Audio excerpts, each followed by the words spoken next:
Yeah, we've still got a few guys missing. Well, we are back again, boys. This is NAGP TV. Back at you again for the second time tonight. We're starting our Superpole qualifying at Suzuka. I'm Jack Ivy. And guys, I'm just going to jump right in. I'm along here with Curtis Chandler and Daryl Russell, bringing you the action tonight. Hi, guys. Hi, guys. Hello. Kurt Russell, huh? Yeah, sort of an amalgamation of both the broadcasters there.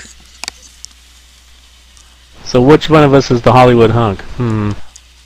Oh, you both. Now we have to apologize. We've had a little bit of a technical glitch there. Lost the server, lost half the cars off the server, and they're still dropping like flies. Looks like I think we should try to cycle through all the cars here just to make sure we got them all on board. Yeah, real quickly do that. We got David Canvan out on his warm-up lap. He was not planning on being out this early, I'm sure, but everybody's all kind of mumbled jumbled up here. Normally we go off the fastest practice times, but with the restart we're just going to have to go with where you are, which actually might make it that much more interesting, actually. Well, that might suit Canavan real well. He was out practicing when they relaunched the server, and he looked like he was going to have a real speedy time in there before we switched sessions. But poor David Raleigh, he had a really good lap going, and he was real proud of himself, but let's see if Raleigh can do it again here in a little bit.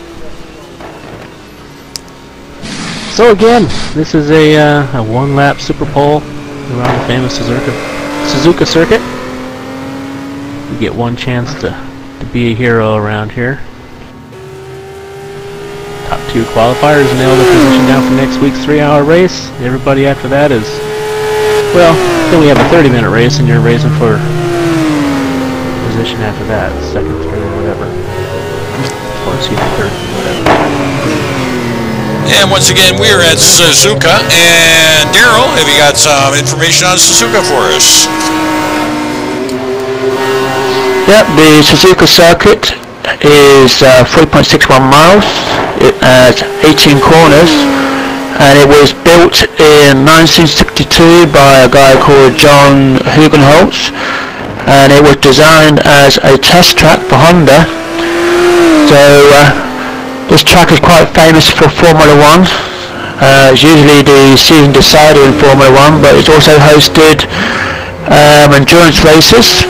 You have the Suzuka 1000 kilometer for the Super GT, and you have the Suzuka 8 hours for motorcycles, and they also have the Super GTs as just mentioned, and various other forms of racing as well. It's quite an exciting circuit for all the drivers, all love it here, and excuse me, there should be fun some good results in qualifying. Quite interesting. Yeah, I think this is one of my favorite tracks as well. I like the variety. We've got the S's and some great fast corners, some great hairpins. I think we're going to see a lot of action here tonight. I think they're going to pick up right where they left off last season in bumper-to-bumper action. Yeah, so I forgot to mention that. I forgot to mention that this circuit actually was built on a mountain, so you're gonna have like plenty of undulations, up and down hills, and you've got corners at different levels. Conditions not quite ideal for qualifying though. If you look, it's hot, but a damp track. I noticed a spray coming up off of David's car. He was going down. David just now getting ready to head down that main straight to finish up his qualifying lap.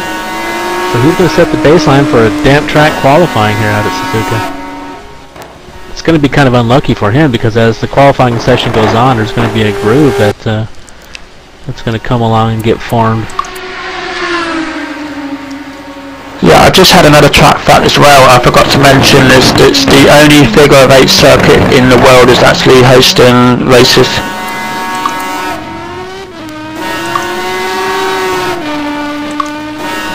David Canavan, even with the damp track, lays down a really good time with a 155.318. So he's set the mark here for tonight's qualifying. I thought that was a decent time on a damp track too. And he was hanging on. The car was loose everywhere. You could see it. So I think on a perfect track, he may have had a low 454, maybe even in the 53s. If it was a, but not to be wishful thinking. You never know. Nope. Now we've got on the track. Scott Andrew in the Porsche Carrera on Michelin tires, driving for Car Sport America. Scott Andrews struggled a little earlier. He was about 3-4 seconds off the pace. Let's see if he can do a little better, huh?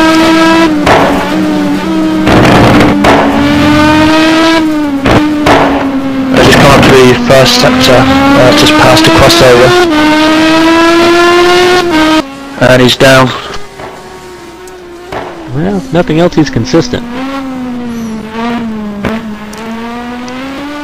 Yeah, he's pretty much consistent with his other times on a dry track, so he's driving a conservative qualifying.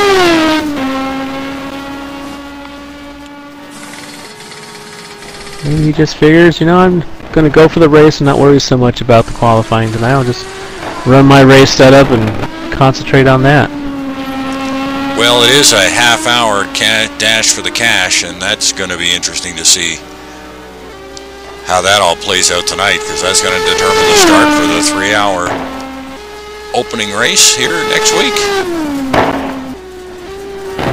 It seems like those dash races always have a little bit of carnage in those first few corners, and people forget that it's a 3-hour race next week. You got to keep that in mind. Well, we will be filled with action as we usually are on the starts there.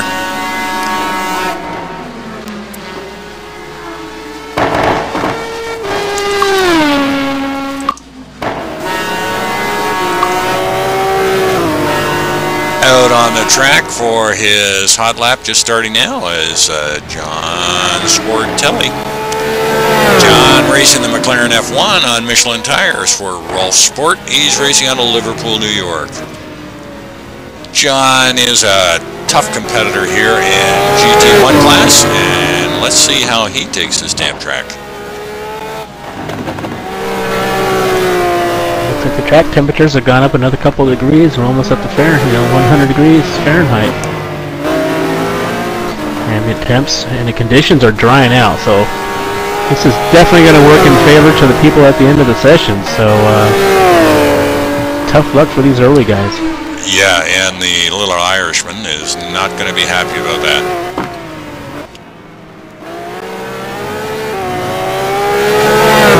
See how fast, I guess it really all depends on how fast the groove starts to form on the.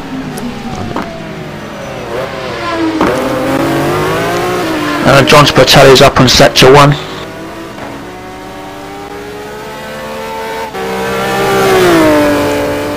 That McLaren seems to be a tough car for guys to get going, but the guys who can get it going seem to do real well in it. Looks like these condition changes are really going to favor Chris Moses, who was probably the favorite to get tonight's pole position, but that's also going to work into Brad Maris,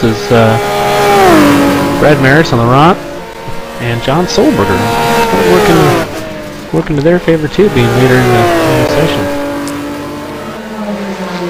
And Sportelli, 4/100's up.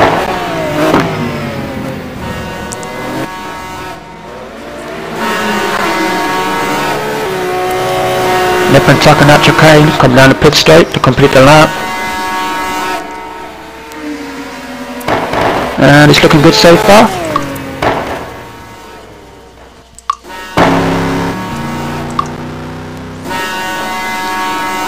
And that time puts him right on the top.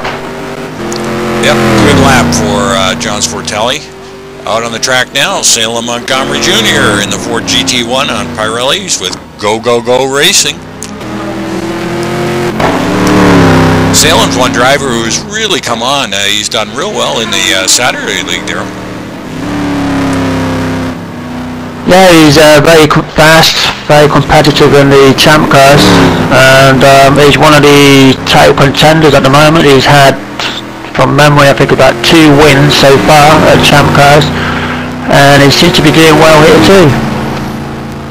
Yeah, he's not as speedy in the GT2 cars, and let's see how Salem's going to handle his GT1 outing tonight.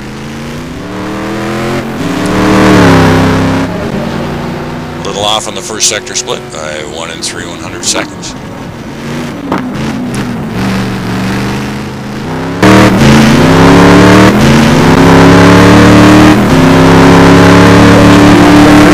Lots of torque.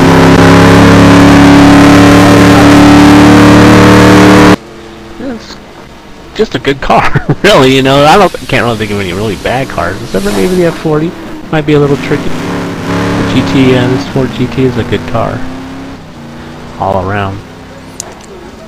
Yeah, the Anger Racing team sure made those GT40s going last season. GT1 gave us a great show. Prado and Paris.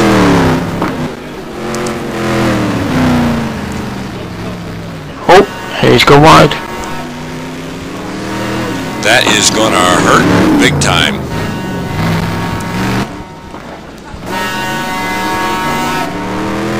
Definitely not going to be happy with that.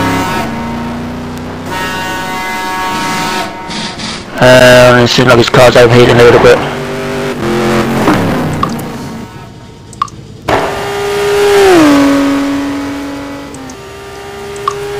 And out on the track now is Forgive Me, Jaime Moore.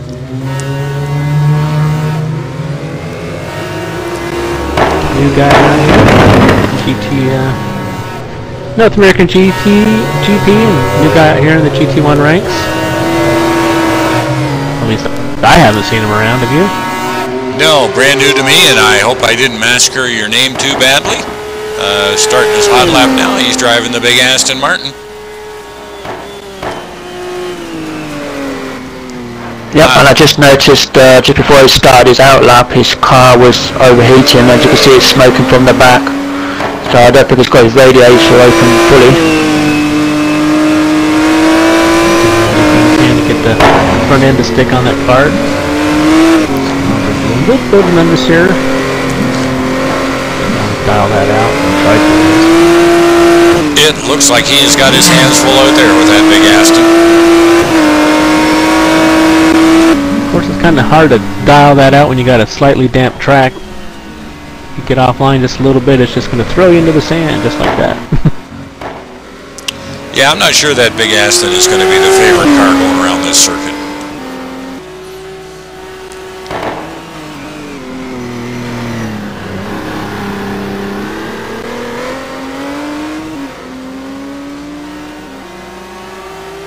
Just watching him take those corners there, this seems his lines are a little bit off. Well, you guys both race Seems to this be taking league. unusual lines. You know, once you get offline, grab a bit of gravel, it takes a couple of corners to get yourself settled back down again and back into your groove, and sometimes it's real tough under the pressure of Superpole.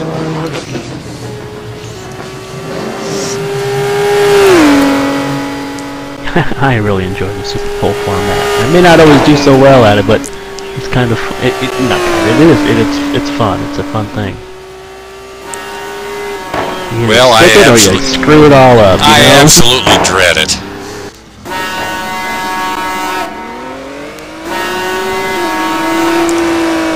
Heidi's going to be a little off the pace here. Probably what, in the 58s, 59s, yep, 60s.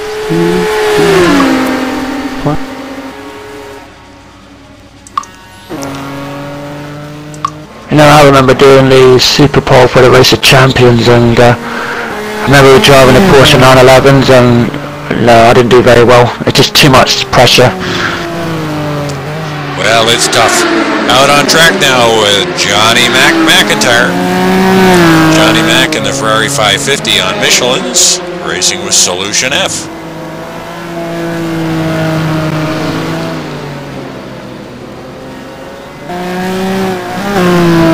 Practice time. I'm not really sure which one it is. You can be all over the place. Middle of the pack, back of the pack. Just kind of depends on which Johnny Mac we're going to get tonight.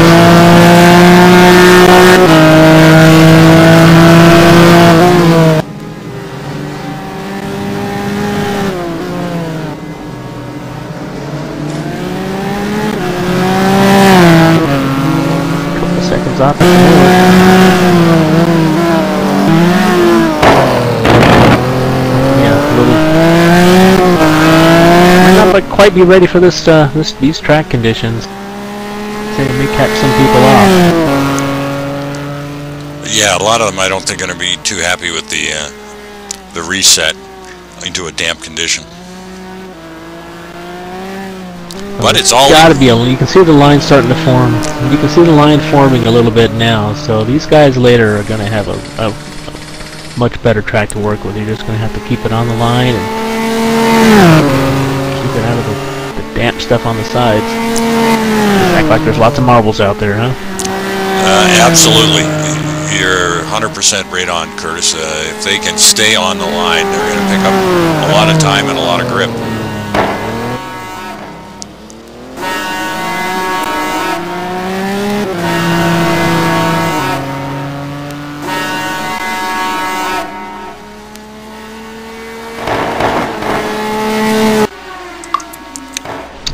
John's gonna be too happy with that. It looked clean. I didn't see any big mistakes, did you? But no, off. You know, as you mentioned, that line's going to be critical for keeping the grip and keeping the speed up. Out on track now, Christian Hamilton, driving the Aston Martin on Michelin's for Elite Motorsport.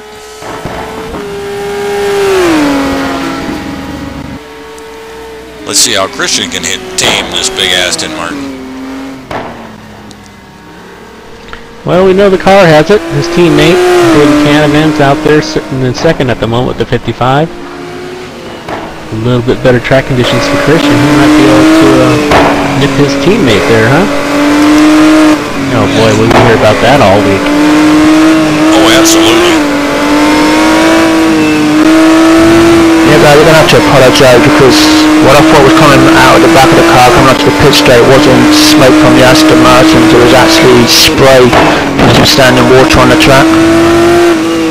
Yeah, we'll probably see more of that if they get offline. And that's a good indication to the viewers if these guys are sticking to the line or getting off.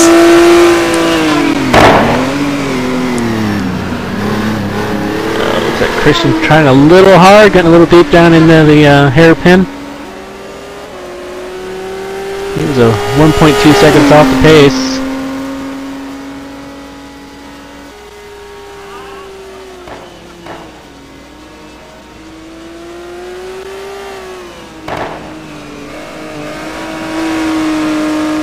Right now our times are kind of all over the place. We know the 55s are not bad even in the dry conditions, but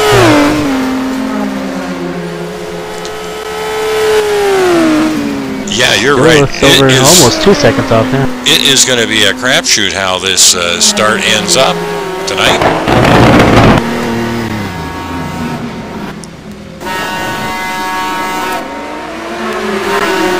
A little slow out of the chicane there. Probably see him in the 57s.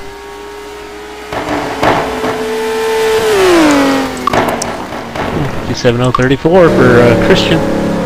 Christian the Hamster Hamilton.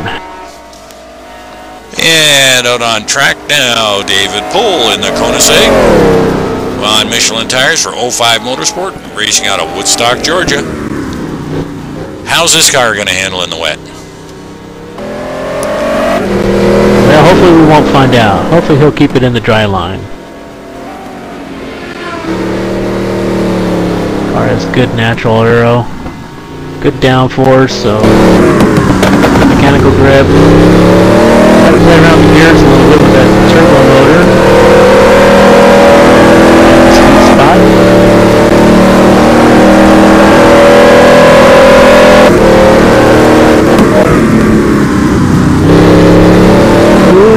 Had to lift a little bit there. Should be up in the split. Close. Top split. But in our first attempt at qualifying, he gained about 2 or 3 tenths in this back section. So let's see if he can do it again. Yeah, great natural driver, David is.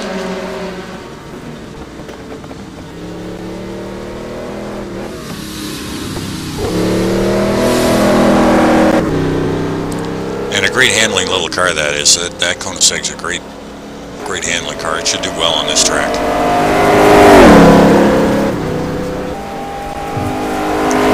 Real close, real close. Only able to knock a tenth off. It's going to be tough for him to knock off 2/10 in this back section, though. See how good he gets out of the chicane.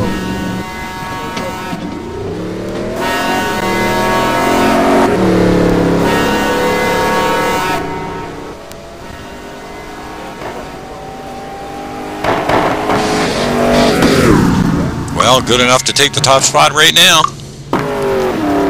Yeah, see, he did it again. He managed to knock off another 3/10 in that whole back section of the track. So, we know which part of the track he's fast at, and that would be the spoon.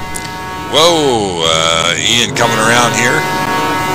Out on track now. Thank God that wasn't his hot lap. Ian Joliker. Ian in the Celine S7R on Pirellis with Amcan Racing. Racing out of Motorsport's hometown, Bowmanville, Ontario.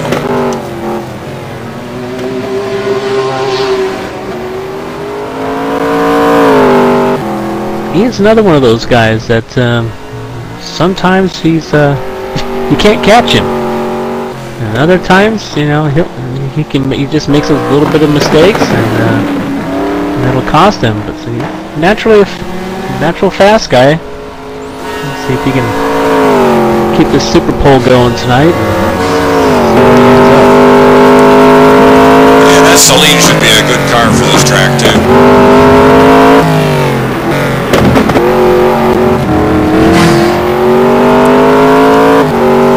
He's attacking those apexes. He's pushing the car deep into him. Good break.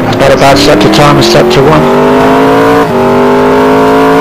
Just about dead even with the fastest sector.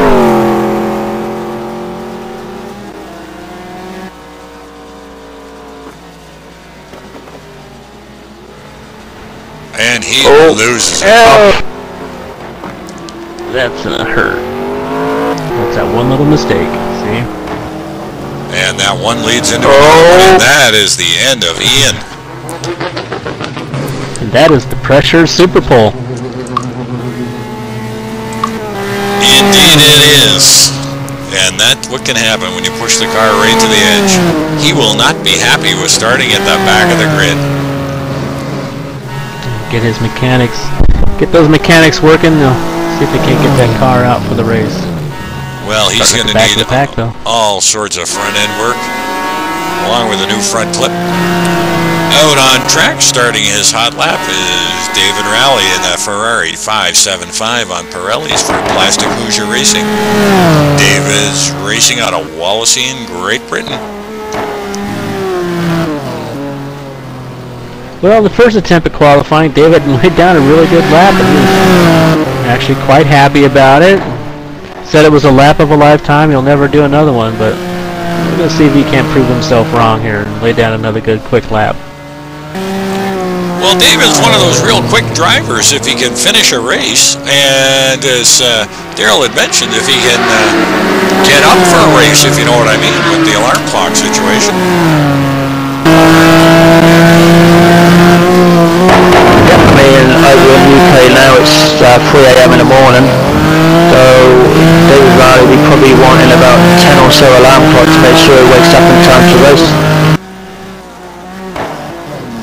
I don't know about you, but there's no reason ever to get up at 3 o'clock in the morning. I don't see any reason to get up at that time in the morning. Not even for you know what. I know.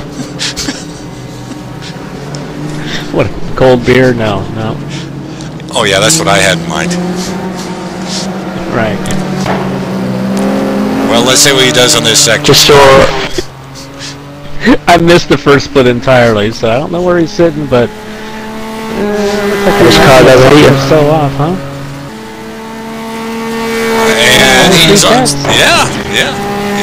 He's got a great lap going in there. He doesn't care if he smokes that engine out as long as it lasts right through to the checker. Looking good.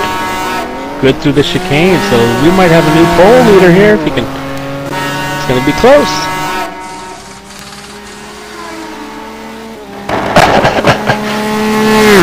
No.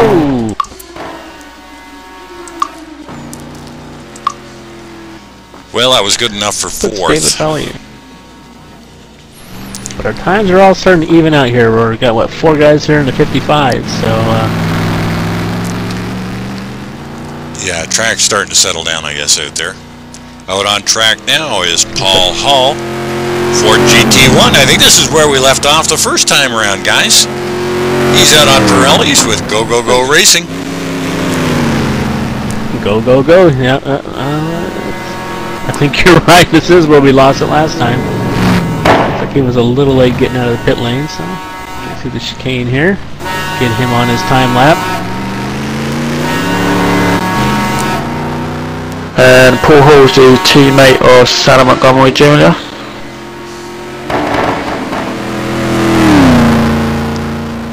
And Paul Hall is also another contender in the Saturday Champ Car Series. Yeah, Paul's only been around for a couple seasons in the NAGP, if I'm not mistaken. Yeah, I think, what was it, last season was his first time out in the GT2s, wasn't it? The previous season in GT2. Yeah, and he really came along well in the Saturday League too. He was driving the Mad Croc Corvette out there, and I was always rooting for Paul to keep his car going. He was a real trooper and went through and finished just about every race he started. And we had the Paul Hall fan club on the live stream. And we did, yes we did.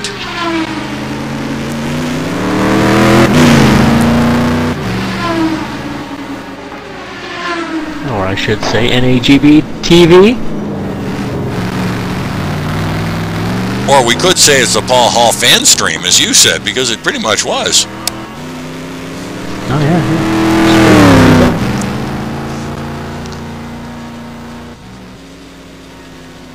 Yeah, the torque of that big Ford V8.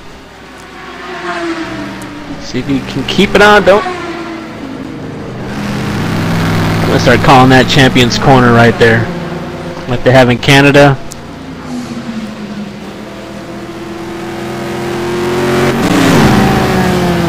Get a wheel off there just enough, and off we go.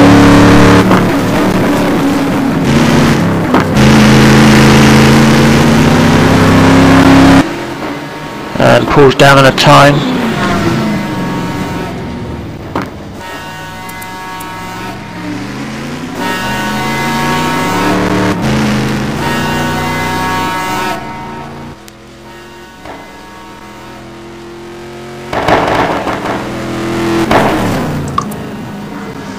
And that'll put Paul into 7 seconds off the pace. That'll put him into P9 for now. Out Ahead on. of being Angelico. Yeah, well, you know Ian's going to be starting behind him. Paul finished the lap. Out on track now is Chuck Carter. Chuck Carter in the Ferrari 575 on Pirellis for Plastic Hoosier Racing. And he's racing out of Salt Lake City in Utah.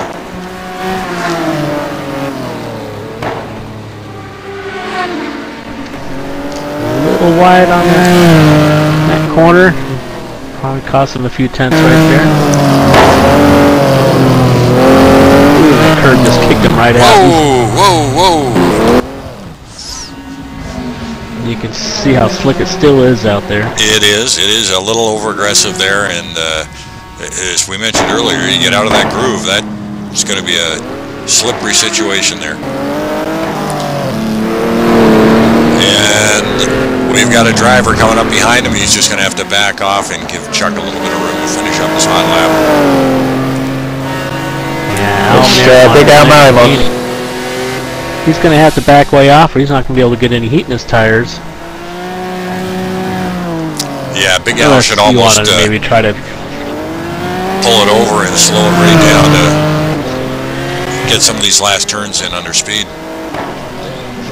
But you know, Slippery Al might be trying to get a draft off the guy. I mean, he's like, hey, maybe I can catch up to him and get a draft off him. A draft off the back straightaway. Well, that's pretty cagey thinking there, There Curtis. you go. Do you see?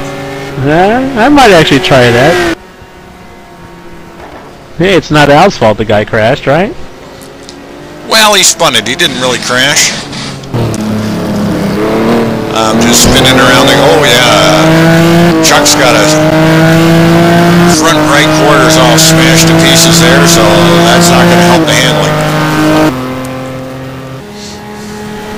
Driving an open wheel car. Wow. That was a crash. Yeah, and he's a little off the pace there. Yeah, but again, he'll be ahead of you and Joe Core. Yeah, good on him. Like I say, you just got to get your lap in and finish. Finish your laps, right? Well, you can't win if you don't finish.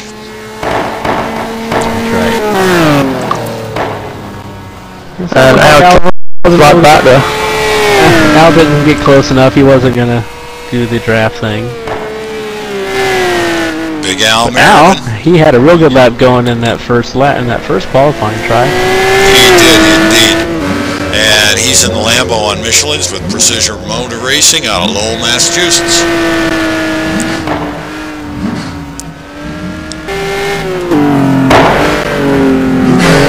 Hanging it out around that corner. Yeah, it still looks slippery out there, doesn't it? Don't want to get off line now. Keep it in the grade.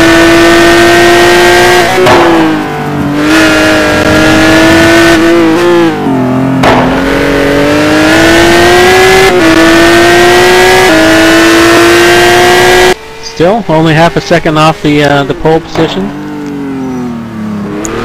Now, guys, what do you think? Are they all out there on soft slicks? Oh yeah, I'd be out there on soft slicks. The high temps like that. Now, is Al smoking or is that moisture? No, he's smoking. Definitely smoking.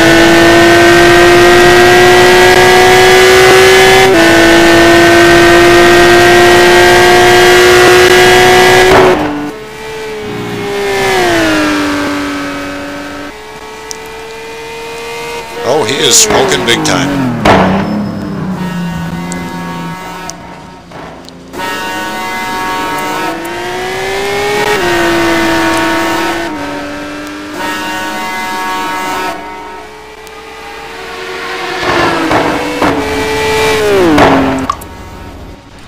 Pretty good effort there by Al. Puts him in the fifth place at the moment. And out to start his hot lap is Kevin Savoy. Kevin's driving an Nissan R35 on Michelin tires, part of the French Connection. And Kevin's racing out of Allardville, New Brunswick, Canada. You know, that lap time by Al might put him in the top 10 if anybody should have a slight little mishap. It's like the high 55s might be good enough for a top 10 in these conditions. Yeah, it seems as soon as they get off the line here, these guys are running into all sorts of grip problems. So we got this Nissan out there that sounds like a Ford, or is that a bet? It does indeed I've sound never heard like of a Nissan Ford. that sounded like that. The Nissan I drive does not sound like that. Nor does mine.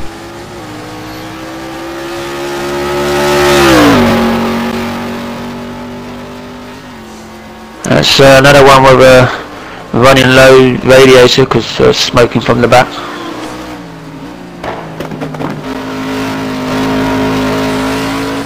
Yeah, it shouldn't be a problem. They should have enough life in the motors to at least do one lap with that closed up radiator.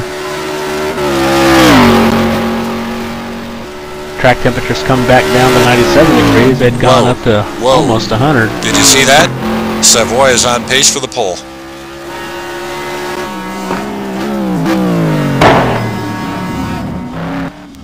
Nip and tuck here.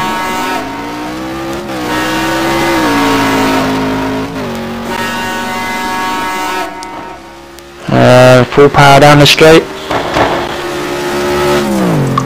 Yeah, he snags it so far. He's got the pole. He's got the pole. Out on That's a good lap. Good yes. Out on track now. Jared Keane in the Corvette CR5 on Pirellis with Team WFO. Use your imagination to what that stands for. I have no idea.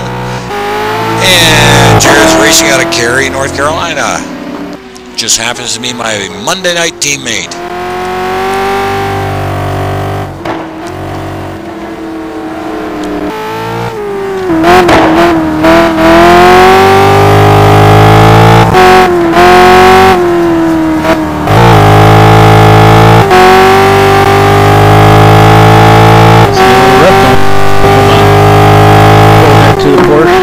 Porsche.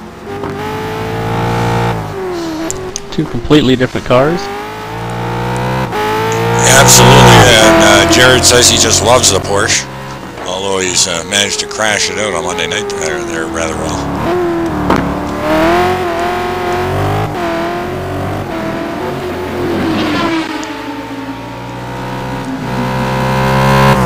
Coming up to the sector split, let's see how Jared does.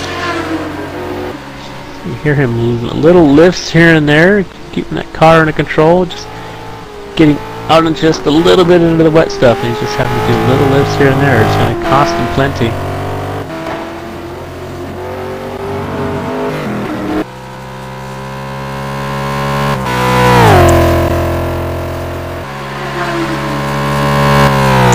And you are right, Curtis. It has cost him about 4 seconds off that sector time.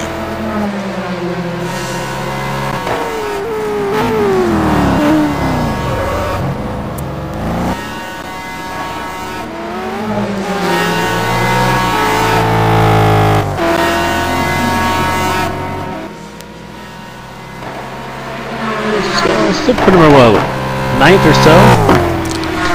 10th? 10th spot. That's good. 10th at the moment. Might put him around 18th or 19th though at the start of the race. Let's see. Out on track. Mr. John Walton. John Wathan in the Celine S7R on Pirellis. Another half of the AmCam racing out of Louisville, Kentucky. Got a Pirelli car sitting in second at the moment, so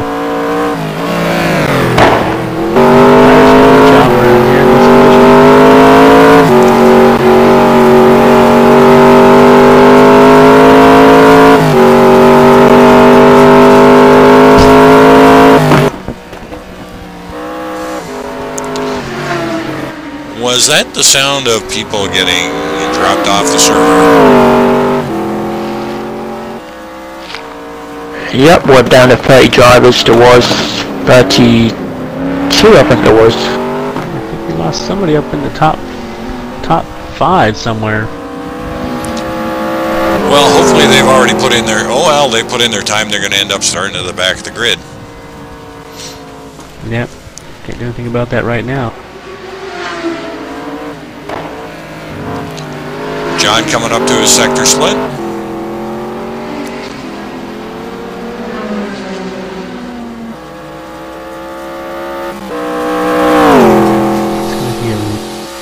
A little off, it looks like. Hey, he's right there. Fence.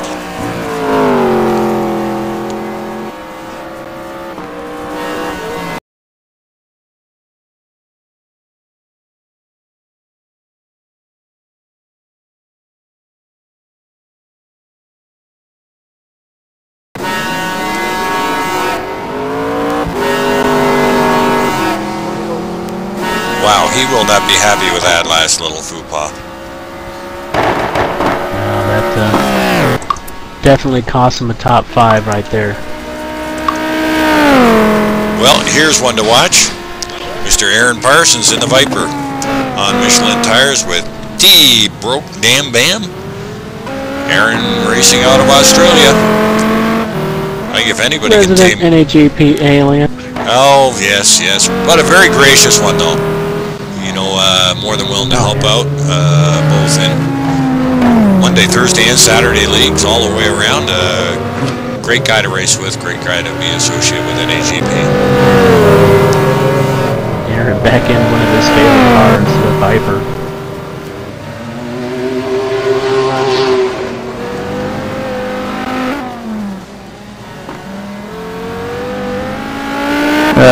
Just watching that now, I seem to be really fighting the handling of that car.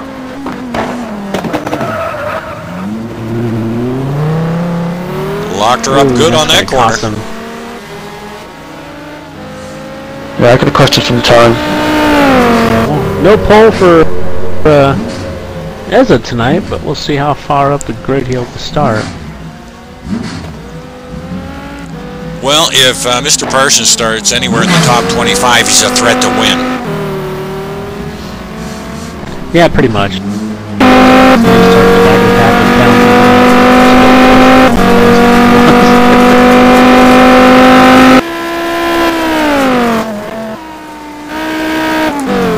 I think the difference between us and Ezza is that mistake only cost him, what, half a second. The rest of the world it would cost us maybe 2, right? It would have cost me the whole lap.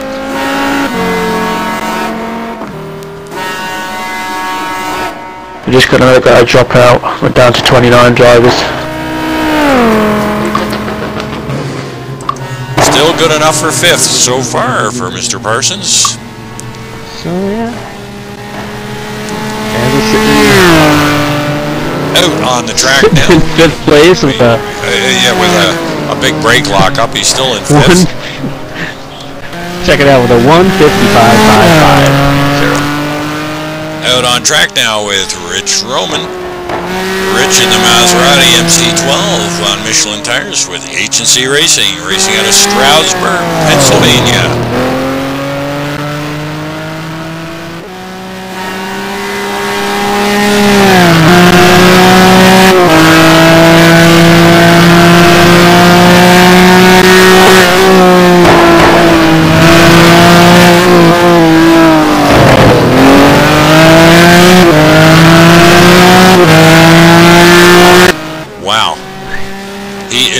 Smoking it right now. Over a second up now at the moment. That first split. I'm a little surprised. I guess I shouldn't be. Rich is a fierce competitor and pretty speedy in his own right, but boy, that is a big gap over everybody else so far.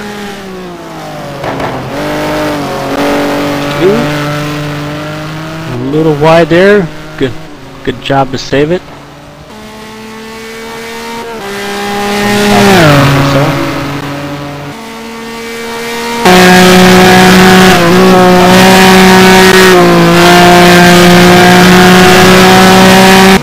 Goes from a second down to only 3 tenths now, so or up, excuse me.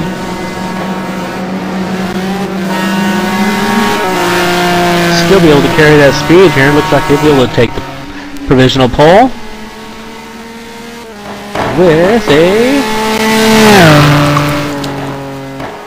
Yes, great lap for him. Boy, other than that one wide turn he had there, he had it smoking.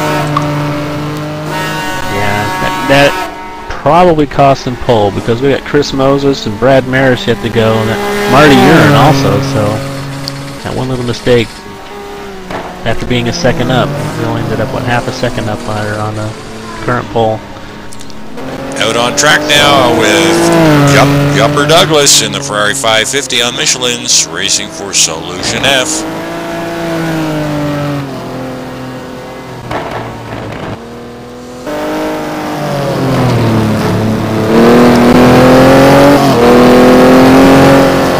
Say that the track now should be just right for the remaining of the drivers.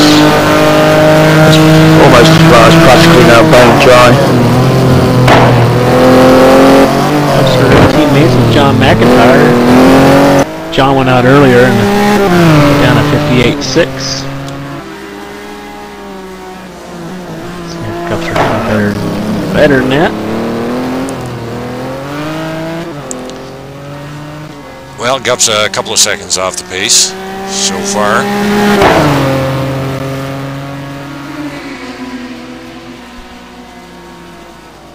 Well, that kind of pace still puts him about 2 seconds up on his teammate.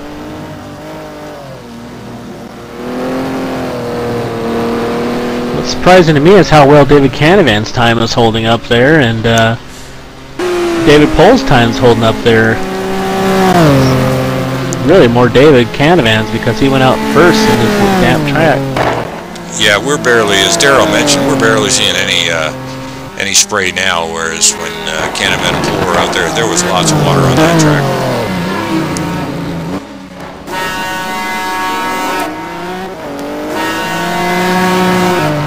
Gups are looking pretty tidy on this lap. Putting in a nice safe finish to lap.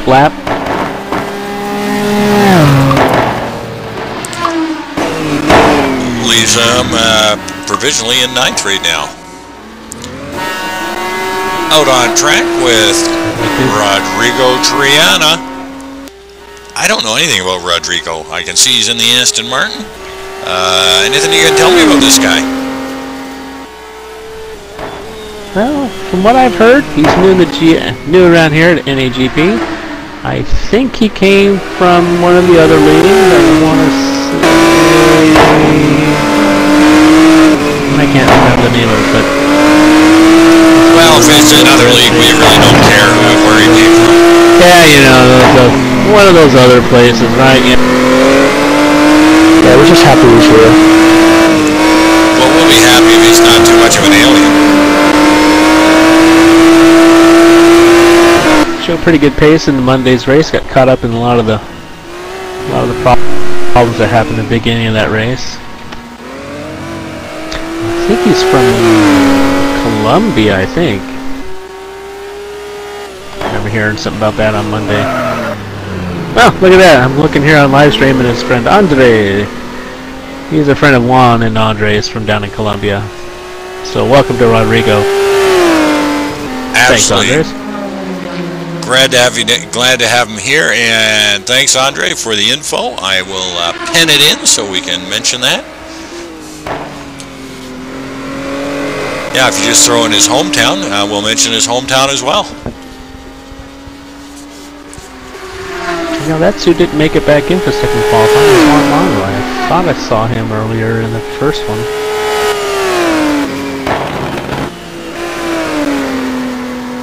Just down on sector 1 and sector 2. Just come around to complete the lap, come around and to cut the chicane.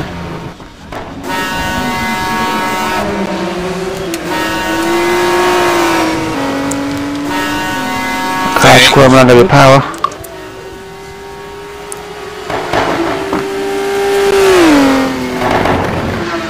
And that's good enough to put him into P8. Marty. Looks like Marty Urine was sleeping, so John Solberger went out before Marty did. And parked it back into the. A little thanks out there, Andre. Goes out there. I got him down for Bogota. Good evening, Bogota, Colombia. Glad to have you here.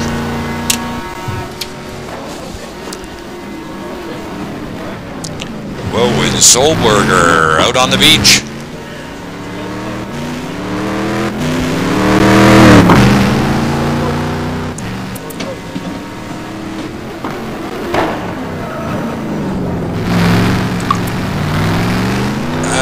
Guys, did I miss something?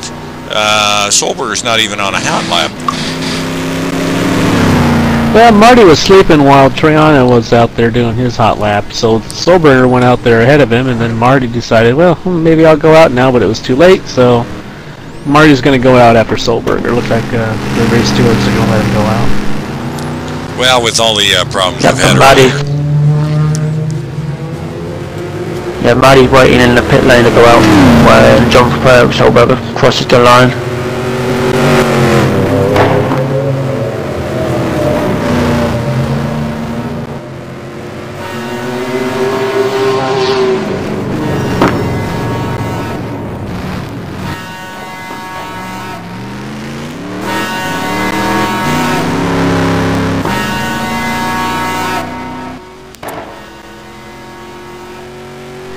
So John getting on his hot lap now. A little flash thanks to Marty. Looks like. Yeah, that little flash I think says you snooze, you lose. I'm going. That's right. Not that Solberger should be able to lay down a pretty good lap here.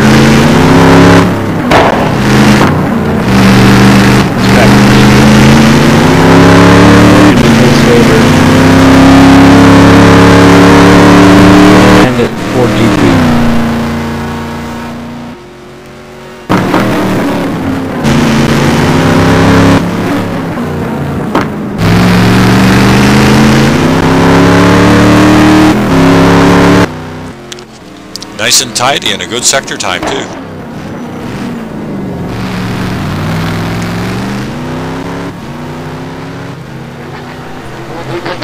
Bit of a tight entry into the hairpin. Might have to slow the car down just a little bit too much to make that line work.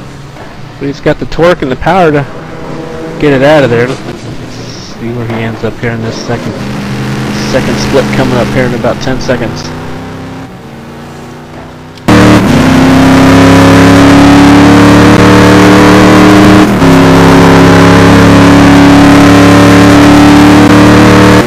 Lost a little time. Almost a second down now. Still getting in a decent lap.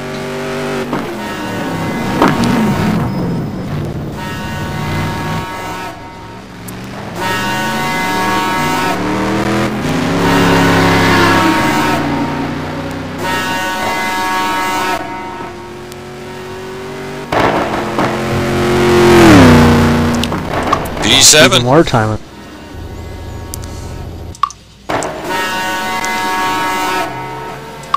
And now we get on to Marty Red. Marty in the McLaren F1 on Pirellis for NorAm Racing, racing out of California. Marty's who I call our senior statesman.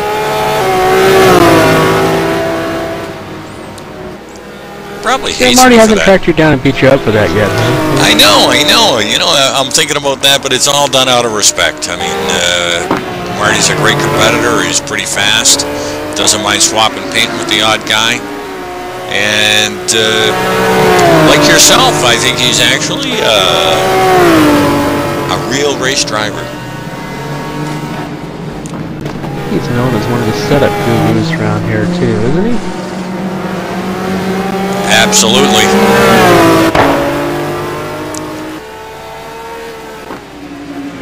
Also, Marty is... Sorry. No.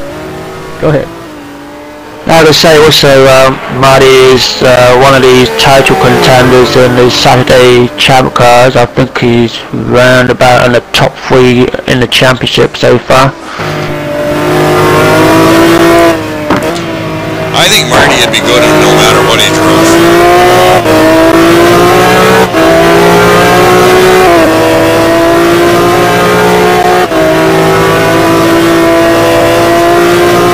Yeah, I've raced against him a few seasons now, and he always races hard, but he's also very knowledgeable in setups, so if you ever want any setup advice, he's the guy to turn to. A little wide out of that corner. Yeah. He's already half a second down, so A little messy there. probably going to cost him a couple more tenths. Ooh, cost him over a second actually. Not going to be happy with that result. Still puts him in the top 10 at the moment. Yep, he is provisionally in P8, and on track now we've got Lou Mascarelli in the Corvette CR5 on Pirellis with Team WFO. And Lou is racing out of Bellingham, Massachusetts. Liquid Lou Mascarelli.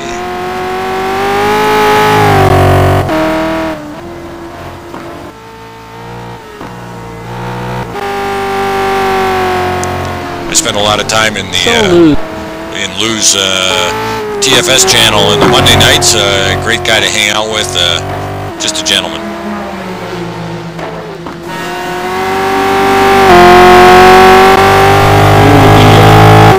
Not a contender for the pole position.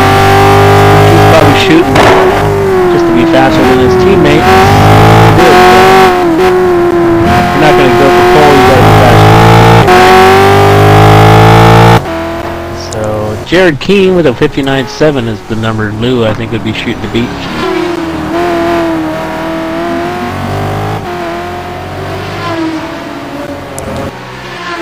Well, Lou's driven the Corvettes in the GT2 on Monday nights before, so it's not a car he's unfamiliar with. So I'm pretty sure he's liking the car he's got, and he usually always finishes the race. He's one guy who comes out and finishes, and he's going out to get some points.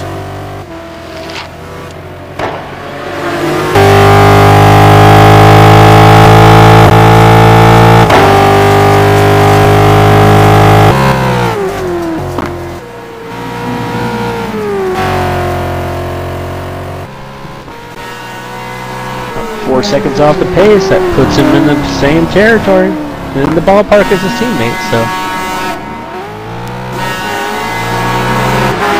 that may have cost him right there, though. And we've got Sam Rolfe coming around in the background in the McLaren F1.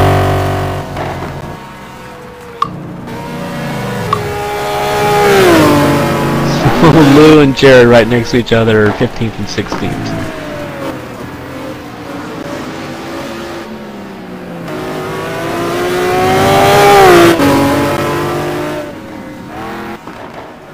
Sam Rolfe here, he's another Monday night competitor.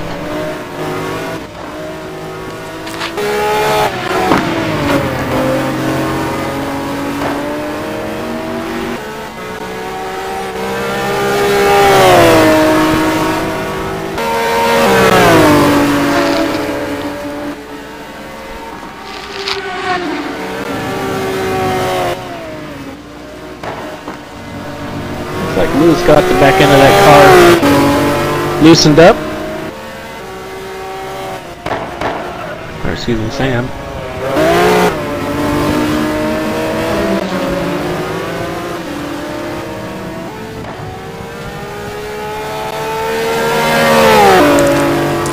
Again, I've tried that McLaren. I just can't seem to make that car go and stay on the track.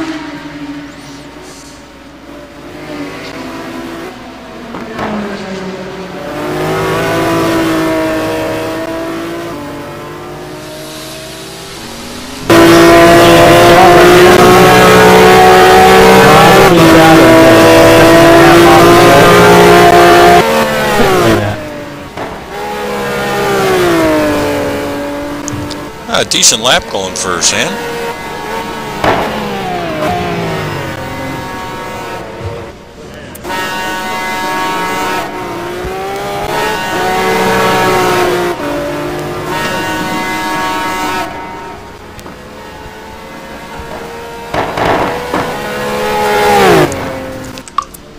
And that's good. That's good enough. Push him up in 11. Yeah, that's great for Sam.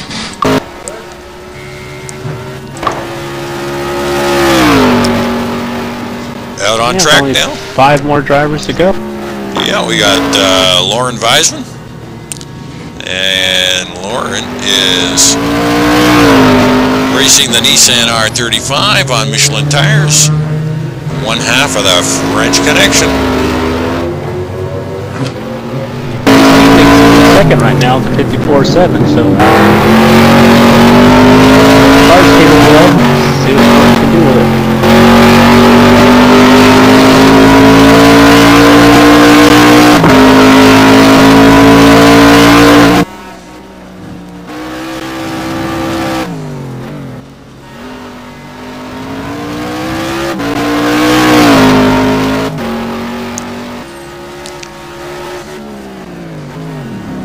A little off the pace, little hard on the brakes going into that corner.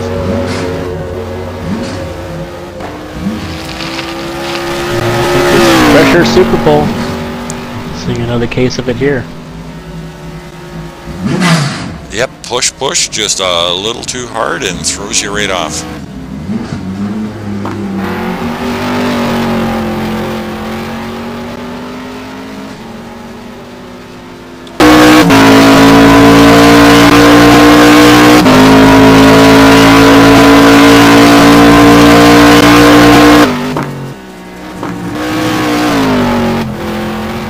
You know, you see these guys moving way left down that back straight. I'm wondering if we're losing a little bit of heat, a little bit of tire grip, because it's still probably a little bit wet outside that groove, and might be forgetting that. See him come around that, what is that, the 130R? Go a little wide. Puts him into P9.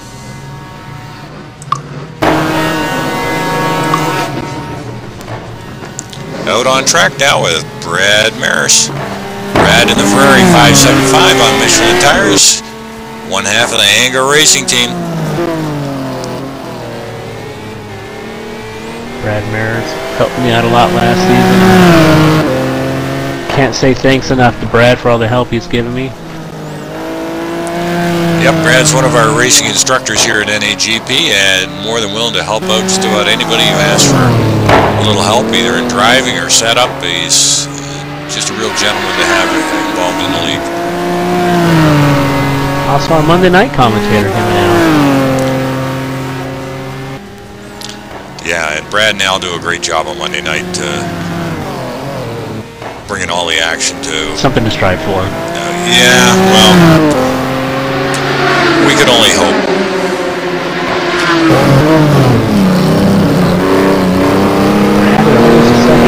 Surprising there. Bad entry and bad exit in that corner, so pressing a little bit. I know Brad wasn't real happy with his Monday night race, so you know, he wants to do better for tonight. So maybe pressing a little bit. Well, I don't know many guys who were happy with their Monday night race, to be perfectly honest with you. Except for Aaron Parsons, who ran away with it.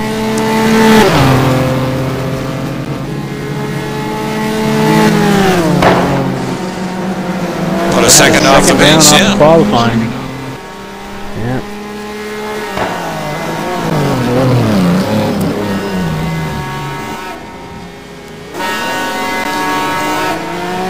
Probably going to end up with a little more than that, probably around, what, 1.2, 1.3 seconds off. Yeah, a little messy out of that chicane there. 1.7 off, that puts him in, what, P9. Ninth. Now here comes the pick for pole tonight. All the online odds makers have picked Chris Moses, who has a pretty good track record around Suzuka. Well, I picked Chris to win this thing. In practice too. Yeah, I picked Chris to win this thing tonight, and I didn't see the odds online. I would have thrown my bundle on this one.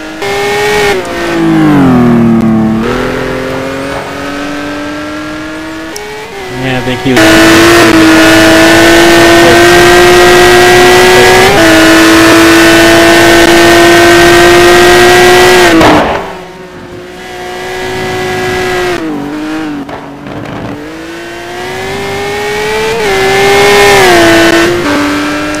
A little off the pace there. Got a little work to do. Yep.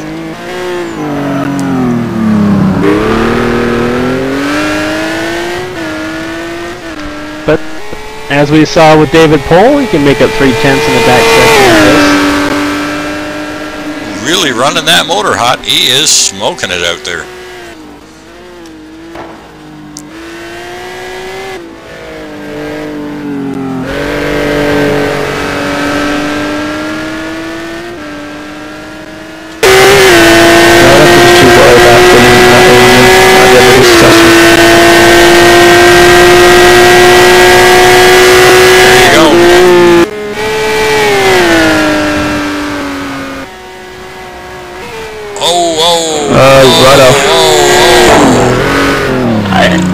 That has got to be the recovery of the night.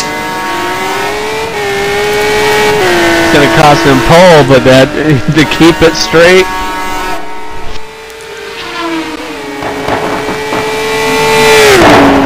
Down to third with that mistake. Wow. He's kicking himself. Oh yeah, but I can't believe he kept that thing off the guardrails. I just can't believe he kept it off the rails. So our final driver tonight, Steve Kaker. I think he ran around in a Corvette last season, didn't he? Yeah, I believe you're right. And Steve is driving the McLaren F1 at Pirellis for NorAm Racing. Steve Kager out of Saint Jean, Quebec, Canada. Hopped that curb and it threw him out into the wet stuff, and pretty big lift there, so we're going to see him probably about a second, probably more than that, probably a couple seconds off the pace here, so.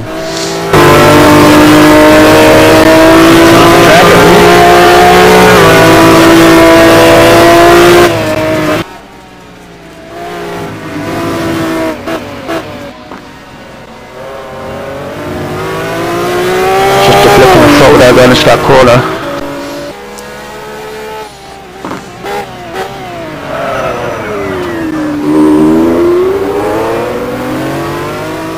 slow coming out of that one. That would have cost him. Yeah, there's Superpole pressure, then there's being the last guy on the track at Superpole pressure, so I don't think Steve was expecting to be put in this position. Yeah, there's, I guess, two positions you don't want to go out on Superpole, and that's first and last. First or last, alright? Steve is pretty quick though. He's proved himself in the champ cars. He's another one with the potential of winning the championship. He's had a couple of podiums. I think he's had 1 or 2 wins as well. Barely hangs on to it there through the last chicane. A lot of guys gambling on that casino triangle and losing the gamble there. And that'll put him for B17.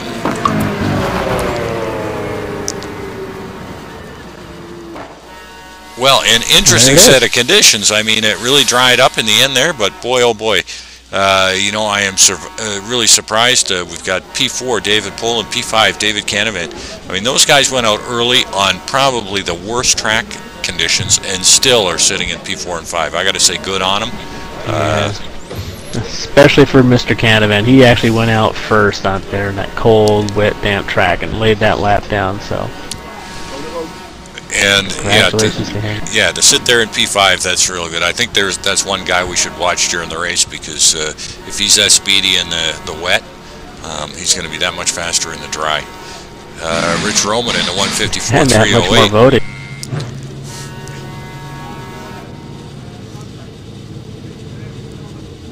Yeah, I think Canavan's probably going to be pretty motivated to prove that he's the fastest man out there. So, but congratulations to Mr. Richard Roman, huh? Absolutely. Laid one down there. Him and Kevin Savoy, they've locked up their starting position for next week's 3-hour race. They will start first and second. Yeah, no matter what happens here. And, you know, Rich really had that Maserati going. And, you know, he had a little bit of a bobble in the last sector there, but he would have put in even a faster time. I would have bet he would have been in the 153s if he hadn't put that last little bobble in there. So good on Rich. So we got some people coming in here at the qualifying 2 session. They won't be able to put any times down. Looks like one of the guys we lost earlier with John Sportelli. He is back in. And Gregory Myers is back in. Welcome to Gregory. Great steady competitor. I'm sure he's going to move his way up through the pack. He's only got a half hour though tonight. He usually does better in the longer races and working his way to the front. And I'm going to have to boot. I'm going to have to leave you guys because it's getting very, very late and I'm going to need my sleep. Thanks for joining us, though, Daryl. Hey, Daryl, thanks a lot. We're glad to have you, and it's nice to have you up and give your insight into track and the drivers. And good luck on your Saturday racing, and let's try and get some more drivers out there for Saturday League and the Champ Cars. It's no problem. I enjoyed it, and I'm glad you enjoyed it too. And you never know, I might be able to join you again in another broadcast. Absolutely. Well, looks like when Daryl left, a couple of other people dropped, so we might have to check. Yeah, I hope it wasn't my fault. I don't know. If, we lost Mr. Sportelli and Alex again. Looks like they're going to try to hop in real quick. Juan Monoy's jumping in. Andres Prieto's jumping in.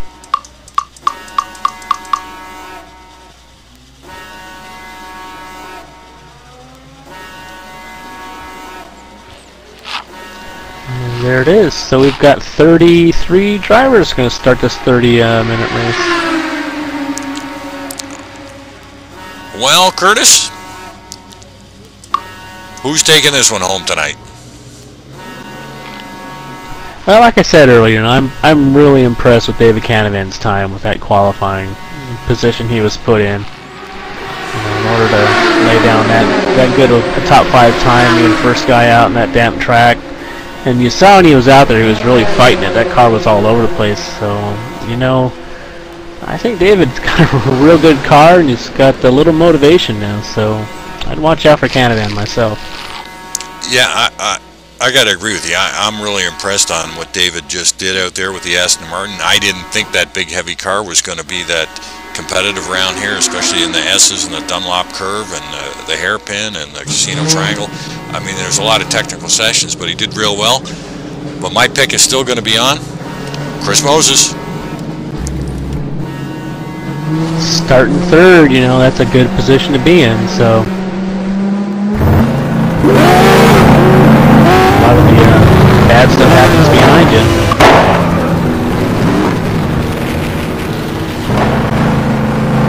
So these guys are going to go out now. Quickie little couple-minute warm-up session. Warm-up session, I think it is.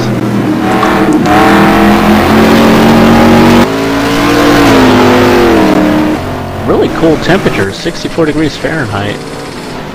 But it is sunny. Yeah, and if I'm not mistaken, I'm pretty sure they're going to do the same thing they did Monday night. Whatever we see here on the warm-up is going to be locked down for their half-hour race. So this will give the drivers a good indication of what they're in for and give them a chance to set up.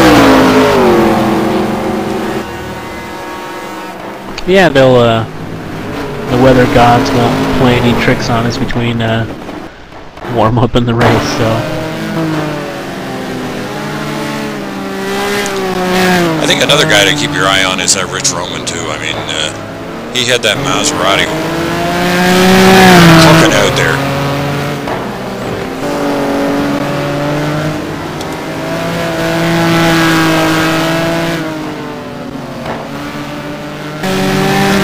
Yeah, Rich was able to really attack those apexes, and that's what gave him the pole position. You know, but Chris Moses, he was up, so he went off out there at the 130R. Well, that's racing, Chris. He was up and he just needed to bring it home. He didn't need to smoke the field, he just needed to bring it home.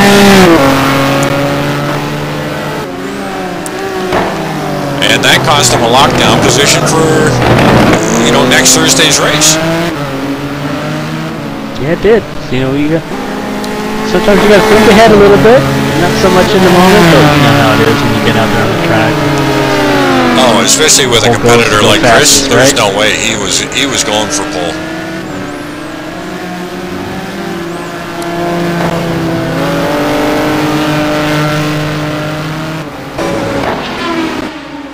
All right, I'm gonna be right back in about 1 minute and a half. I'm gonna go fill up my ice water. Right back, Jack. Absolutely, we got about 2.5 minutes left.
minutes, folks. I just want to bring to your attention the NAGP runs Mondays, Thursdays, and Saturdays. Mondays we're running a GT2 league. Thursdays we're running GT1, and on Saturdays we're running a Champ Car mod. Everybody's welcome to join up, get hold of one of the administrators, get hooked up with a checkout ride, and grab your wheel and join the action. NAGP is run by donations, and another little heads up to all you drivers and all you viewers. A little goes a long way here at NAGP, so dig in and help fund this great league here. And a lot of thanks to Big Al, Chris Moses, Marty Uren, all the guys who are putting this together for all of us to enjoy. We've got about 10-11 seconds in the warm-up, and we'll be set for the half-hour dash for the cash. Our qualifying race. And Curtis, you're back. We need to have a dash for the cash rate. We'll have to talk to Al and Chris about that. Oh, the B main. And I lied. No, we're not going to talk about the B main. Not yet. I'll put up the cash for the B main.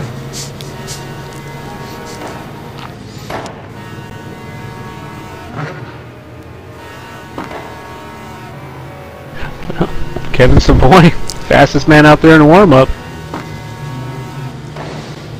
Juan Monroy, who did not lay down a qualifying time, was up there in the 7th at 57s. And I lied, I got water and a cheese stick. So oh, attaboy, attaboy. I was going to, I'm looking over at my empty coffee cup thinking, that's okay, because we're only got a half hour dash for the cash. It's going to be fast and furious. I have a feeling it is going to be a wild half hour. Dinner of Champions, a cheese stick. So let's run down our starting for tonight. All right, P1 on the pole, we got Rich Roman, followed by Kevin Savoy, Chris Moses in P3, David Pohl in P4, and the fast driver on the wet track, David Canavan in P5. Starting 6th, Resident Alien Aaron Parsons, 7th, John Solberger, 8th, Marty Uren, 9th, Brad Maris, and 10th, Laurent Weisman. Big Al Merriman starting in P11 with Rodrigo Triani. In P12, Sam Rolfe in P13. Good on you, Sam. Christian Hamilton in P14, and Gupper Gup Douglas in P15. Starting 16th, Steve Kager. 17th, Salem Montgomery Jr. 18th, John McIntyre. 19th, Jared Keane. 20th is Lou Mascarelli.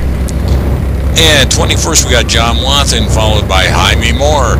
In 23rd, Scott Andrew and Chuck Carter in P24, and Paul Hall in P25. Starting 26th will be Mr. John Sportelli. 27th, Andres Prieto. 28th, Juan Monroy. 29th, Alex White. And in 30th will be Ian Joylicor. And just to finish it out here, Gregory Myers, Felipe Triana, and what? David Raleigh. Oh, he was one of the guys that dropped out. Well, that's just David Raleigh luck. Absolutely. He had laid down a really good qualifying time. Would have put him up easily into the top 10. So we can watch David Raleigh for tonight's race. I don't know how long this is going to be, but we do know it's going to be 30 minutes. Let's watch this start. And they're getting ready, and we are ready to start the NAGP Thursday Night GT1 Race Series. And they're off. And it looks like Chris Moses has got a heck of a start. Out in front, Chris Moses with Rich Roman. David Pohl went way wide and almost got inside those guys, but he backed off enough, didn't cause any problems. Let's work this way in the 5th.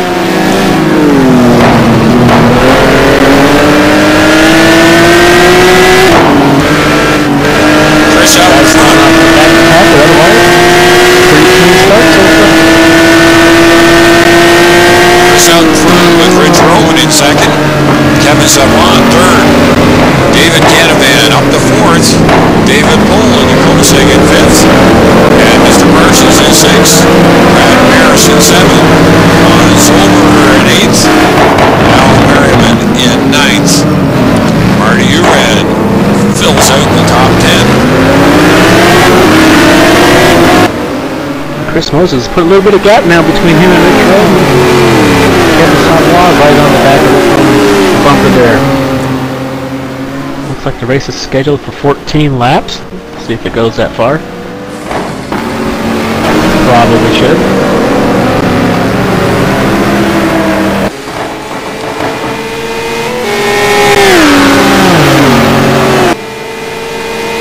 Well, I don't think these guys are going to want to let Chris get out in front too far, that's for sure. Oh, a little bit of a bobble there coming off the corner.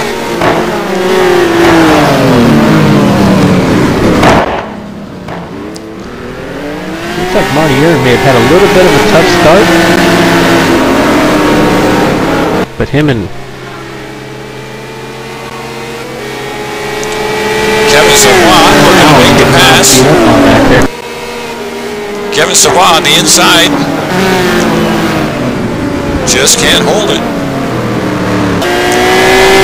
And way wide, Kevin out into the kitty litter. Can he hold on to third? David Cannon's going to try to pounce on that. Absolutely. There's another guy who's just going to eat you up once you make a mistake.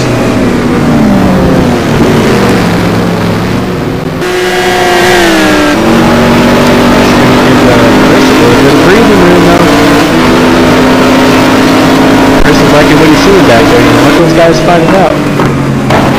There are points up for grabs tonight. You get the point for pole position, and then there's points for the races. 3 for the win, 2 and 1 for the top 3.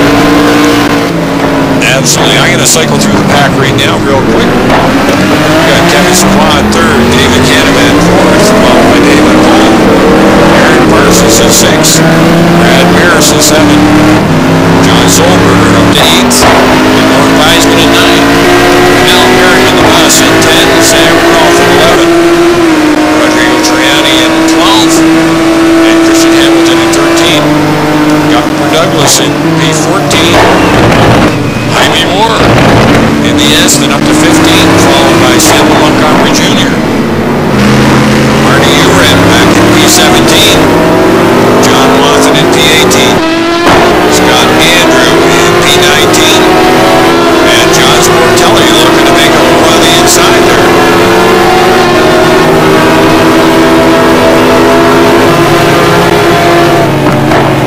Just not enough to...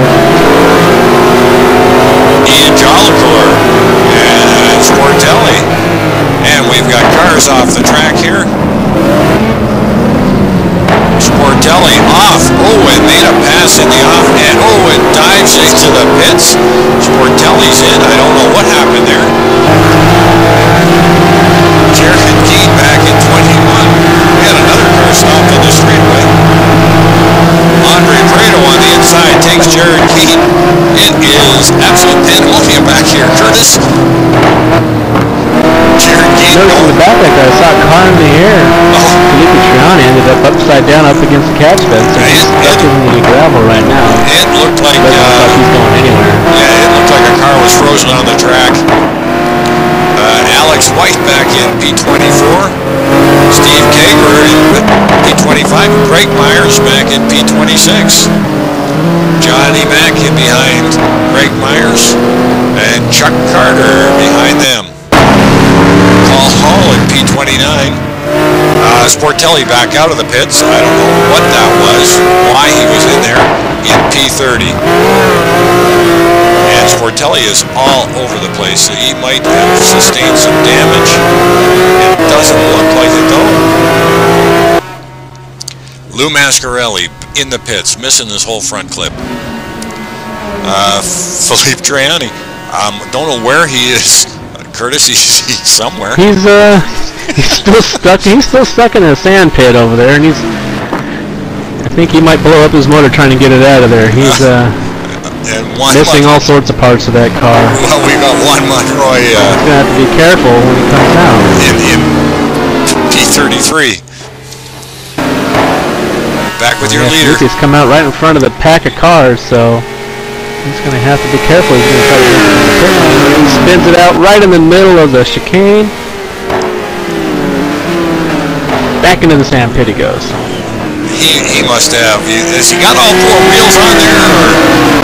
Or he must be carrying a flat somewhere. He's yeah, he must be. Yeah, he's got suspension damage. He's parked it, so he's done. Terrible start to Thursday night GT1 racing. For yeah, but at the front we got Chris Moses and Rich Roman. Rich is caught up with Chris. A little bit of a mistake. And Rich Roman's right on Chris's tail now, so we got 1, 2, and 3 all within a second of each other here. Yeah, and I really can't see the P4 car from this vantage point. But these three are making a race of it here. Yeah, David Canada's dropped back about 4 seconds off the leader, but we just caught him. In the last corner. He's still got him in sight, but he's got to get on the pedal. I'm guessing Chris probably made a little mistake somewhere. He's at least it was with a half a second, but he's got a second now up on Rich Roman and Kevin Savoy. Yeah, he seems to be able. If he just settle it down, I bet you he's got pace to pull away from these guys. These three guys right now are pulling away. Rick Roman already has that pole position wrapped up for next week. He's looking for the points now.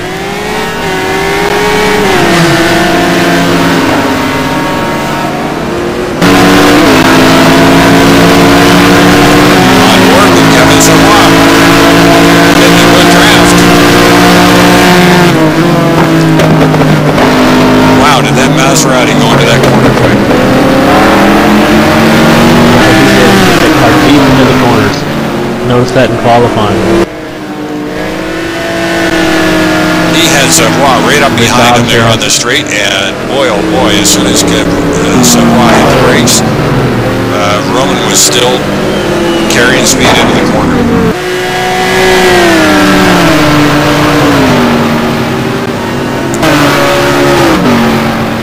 So yeah, it looks like with all that action we had earlier, looks like Felipe is the only one out so far in this qualifying race. So.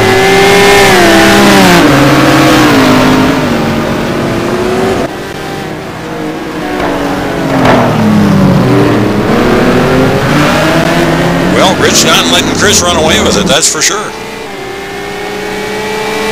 Kind of pick up the positions here where they're, or the parts of the track where one guy's maybe a little bit faster than the other, so it's going to a little bit of studying going on right now, I think, with Rich. You could be right. You know, it looks like Chris can pull away a little bit, but then Rich closes the gap on other sections of the track. And well-matched lap times between these guys.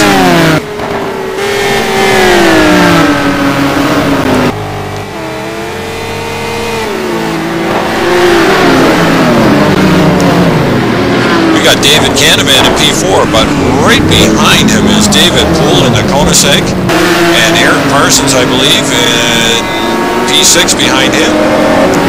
So Kahneman's getting a little bit of pressure back there. A little surprised to see that, but it is what it is. And Poole has got some pressure coming on him from Parsons, having a little look on the inside there. As you mentioned earlier, Parsons is in that Viper, and he hates that car, doesn't he? Oh yeah, he just hates that car. Can't make that thing go at all. Won in the Viper now? I don't know.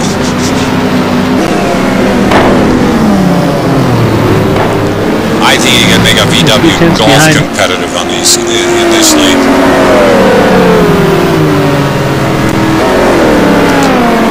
Champion's car, right? Yeah, right behind Mr. Parsons is Brad Maris.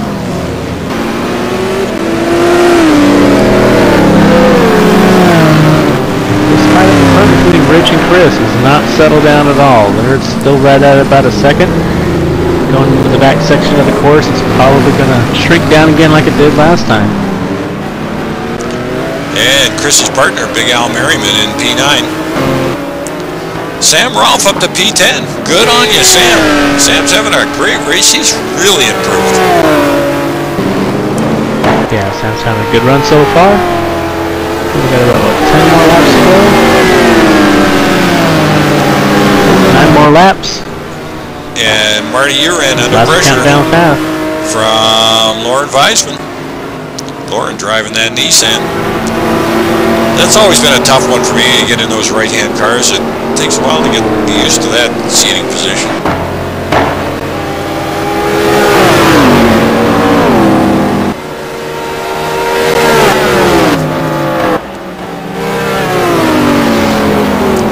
John Walthen back in P13. Gup Douglas up to P14. Followed closely by Ian Joler. Yeah, all over him. Who started way back in the pack? Yeah, and I think Ian dropped out for a disconnect, or did he crash his car? He crashed his car, didn't he? Yeah, Ian is the one that bounced off the walls, yeah. Yeah, so he had to start back there, but he's only made up 15 positions. Chris Moses makes a... Nope, sorry. That was not Chris Moses who made the bobble. I saw a car in front make the bobble. Chris gets around him.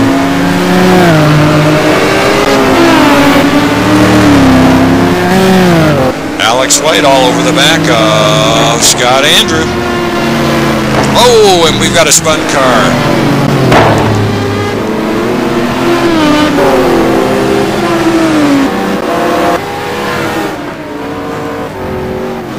Geez, I couldn't catch who that was. It was one of the big Aston Martins.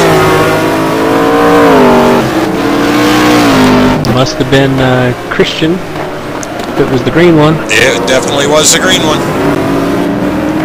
So David Kahneman's still going in fourth. Or the blue one.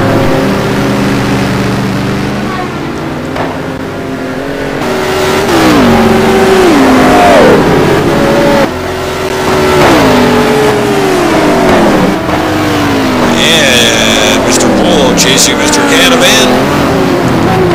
And Canavan catching up to Kevin Savoy.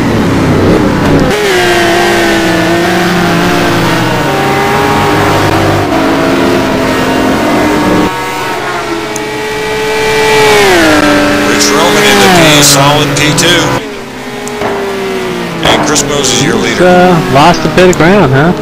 Yeah, he Rich Roman, who was right there on him. Lost about almost 2 seconds now. Yeah, but Chris is able to get a little bit of a gap. You know, Chris has got a gap there on Rich, but Rich has also put a gap on the P3 car too as well. So these two guys are driving out on their positions.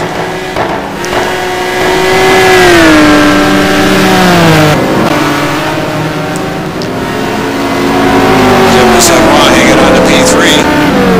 Canavan on the back of him. And we've got some action going on there.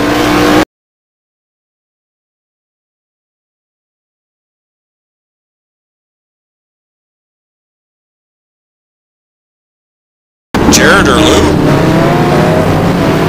Yeah, Jared or Lou, they're in the Corvette. They're putting the lap down on.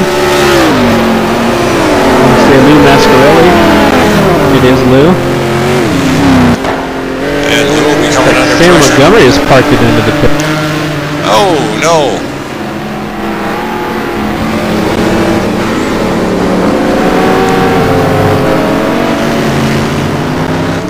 Yeah, that is Lou Mascarelli. He has got Aaron Parsons all over the back of him. Lou's got the blue flag and moves over.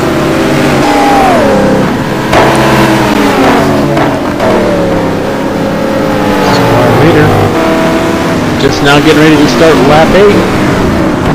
Lap 8 of 14. We're over the halfway point. Brad Maris and Aaron Parsons swapping paint at the Casino Triangle.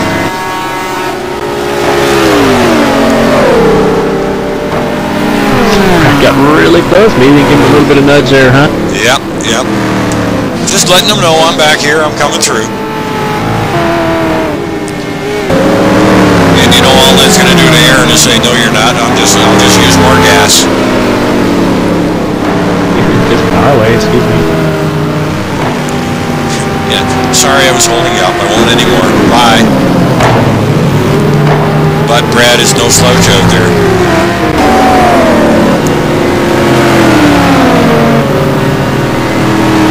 Looks like those guys have caught up to some more lap traffic.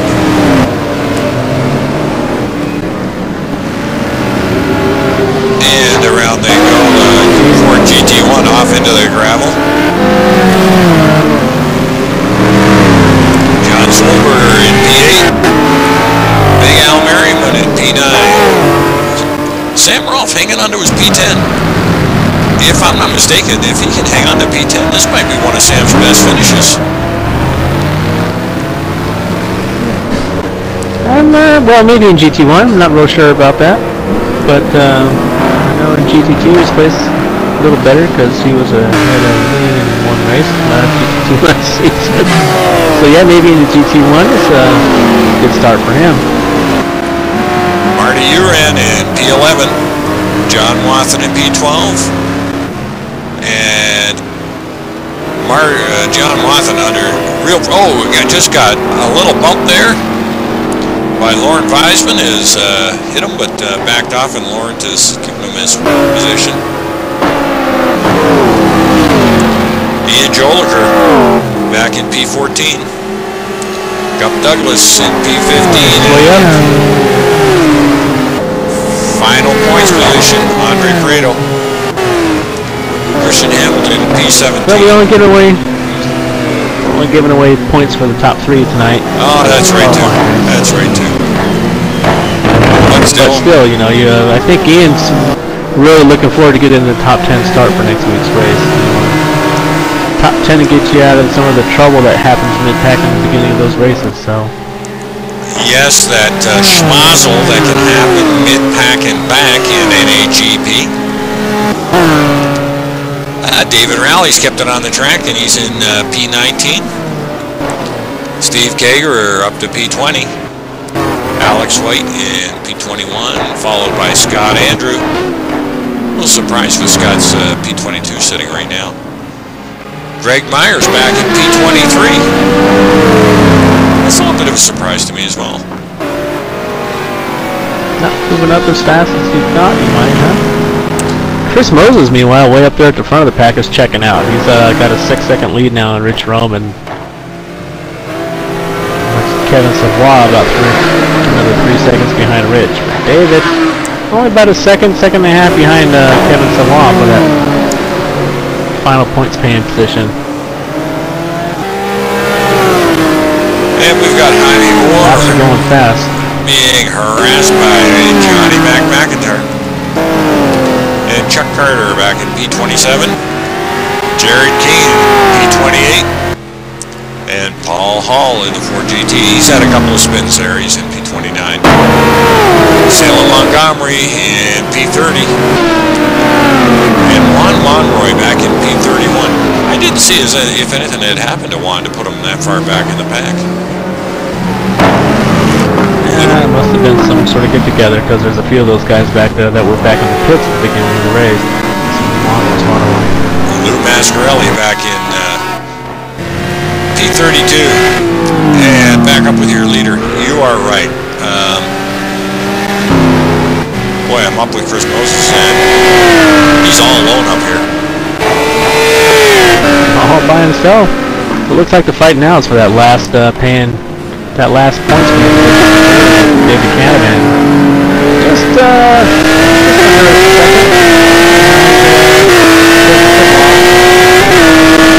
well, I'm just followed by Kevin and David's been a pound still, huh?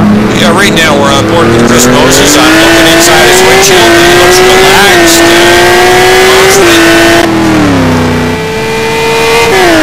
As you said, he's checking out. He is driving away with this one. I wish I had a guide. The only thing worrying him is lap traffic, huh? I don't think he worries too much about lap traffic. just wish I had got in on that online betting poll.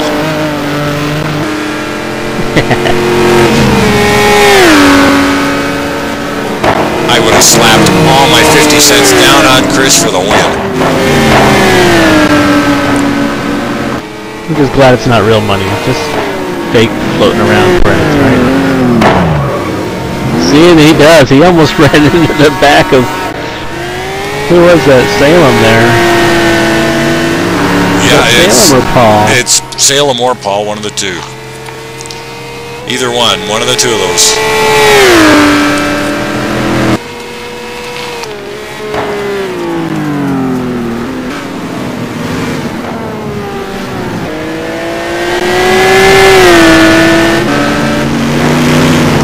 Well, not a real surprise to me, Curtis.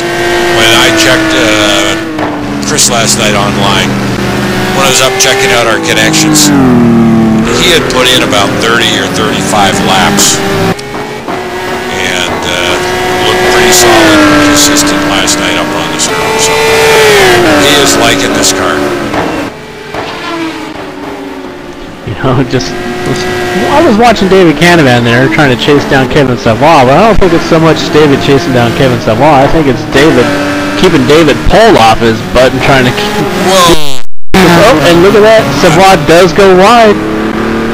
Just up following Rich Roman. Canavan is right there.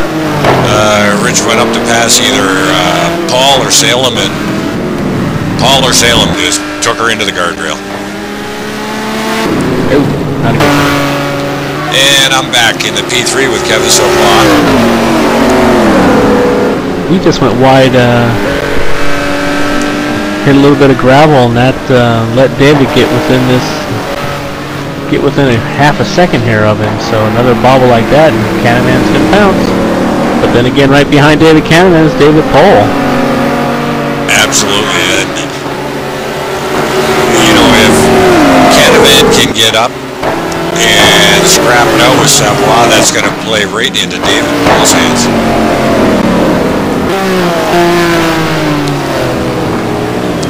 But it almost looks as if Pole might have some better handling on that cul-de-sac over Canavan.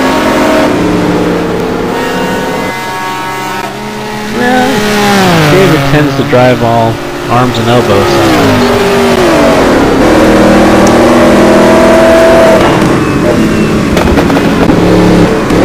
Car moving around a lot. He kind of enjoys that.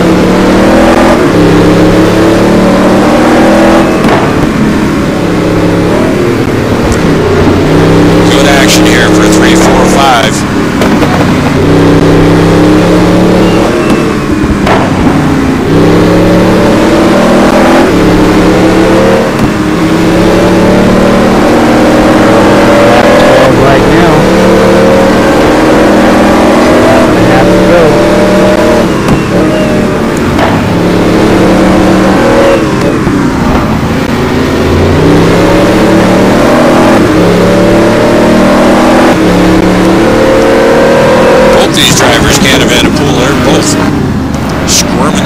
All over the track.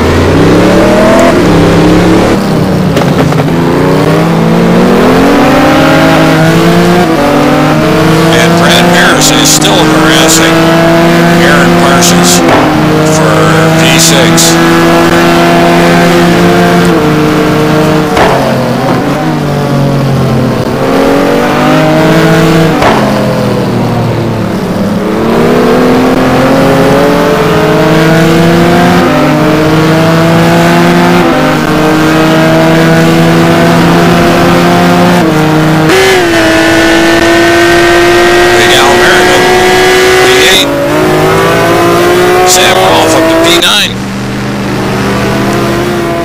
Solberger in P10, followed by Marty Uren, John Wathen in P12, Ian Jolliker up to P13,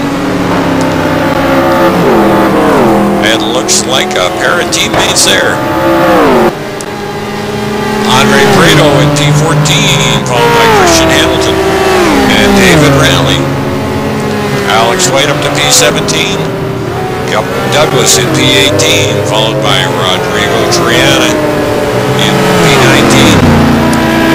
Greg Myers is clawing his way back up. He's in the P20. And John Sportelli in P21. Interesting to hear what happened to John there that made him pull into the pits. Scott Andrew in P22. Johnny McIntyre in P23. Jaime Moore in P24. Steve Kager in P25, followed by Chuck Carter. Jared Keane in P27. Oh, and it looks like David Pohl is trying to make the outside pass on Canavan here in lap 13. At that point, I'm sorry to interrupt there, but David Canavan was right there inside Kevin Savoie. They all were all bunched up, bumper to tail there, and nobody touched. I just jumped back up, thanks. Oh, and Canavan on the inside there. Canavan has got him. Yep, going inside. And pushing him out. He's got him. But that's going to give a big draft there. Wow, this is good bumper racing here.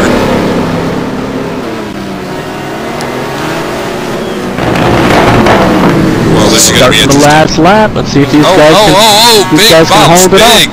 Big bumps. Savoie got the better of that, and Canavan is giving him the flash.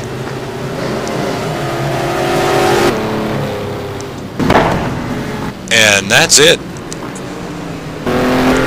Chris Moses, P1. Rich Roman, P2. Kevin Savoie, P3. And that was the last dash for the end there, and David Canavan ends up in P4. David Pohl in P5. Brad Maris finishes in P6. Aaron Parsons in P7. Al Merriman in P8. Sam Rolfe destroys his car in P9. Marty Urant in P10. Solberger spinning his in P11. And Wathen and Jolicoeur teammates 12 and 13. Prado in 14. Hamilton 15. Rowley in 16. Alex White.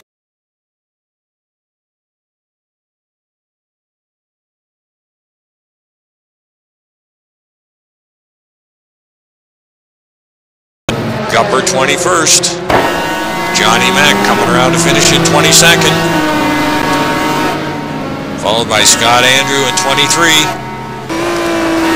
Jaime Moore going to finish in P24. Chuck Carter in P25. Steve Kager P26. Jared Keane rounds him out at P27. Juan Monroy, a little surprised with Juan, down in P28. And Liquid Lou Mascarelli brings the Corvette home in P29. Sil Montgomery in P30.